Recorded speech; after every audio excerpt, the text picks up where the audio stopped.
Ngayon mga kapatid, mamamatay ang tao. Kailan tayo mamamatay? Ha? Allahu alam. Alhamdulillah, hindi natin alam. Hindi natin alam. Kasi siguro kung alam natin, marahil yung tao na alam niya na mamamatay, hindi pa dumating yung kamatayan niya dahil sa nervyos niya, mamamatay na siya. Advance dahil sa nervyos niya. Maraming mga tao na namatay dahil sa nervyos at takot sa kamatayan. Dahil sa pagka-stress at dahil sa na-depress. May mga tao na nagkasakit na, sabi ng doktor, wala nang chance na ikaw ay para mabuhay muli. Lahat ng organ mo hindi na nagfa-function. Dumating na sa kanya ang kamatayan. Yung iba, yung mga Hapon, yung iba, yung mga lahat, ibang tribo, o ibang mga nasyon, nagpapakamatay agad. Akala nila ang solusyon sa problema o suliranin o pinagdadaanan nila ay magpakamatay sila. Samantala mga kapatid, wallah, sumusumpa ako sa Allah, wallahi sa libingan ay may parusa at may gantimpala.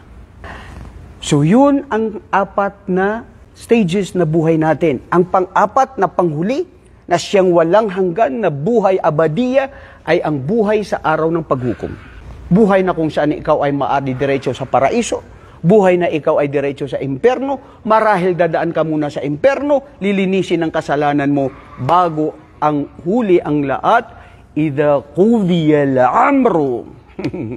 Pag ito na ay ginawa ng Allah subhanahu wa ta'ala ang kaganapan ng mga nangyayari, wa idha qudiya al-amr, wa hum fi ghaflatin, wa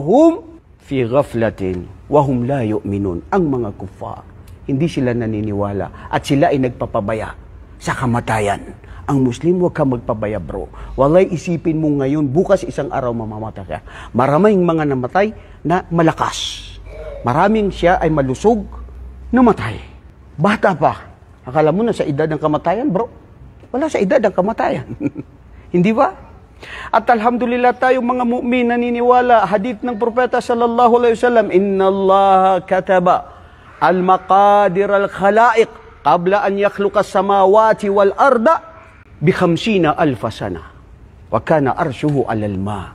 Ang Allah subhanahu wa ta'ala ipinasulat niya sa panulat na ito ay nandun sa Lauhul Mahfuz na bago niya likhain ang lahat ng mangyayari, ang lahat ng magaganap, ang lahat ng kanyang mga nilikha, na ito ay pinasulat ang kaganapan na mangyayari 50,000 taon bago pa maganap ang lahat. So ang Muslim bro, walang pagsisisi. Hindi ka nanunumbat. Hindi ka nagsasabi ng paratang o pagsisisi sa kahit sinong tao o di kaya panunumbat sa iyong Panginoon. Ya Allah, bakit ako pa? Bakit ako nahulog na magdarasal ako ngayon?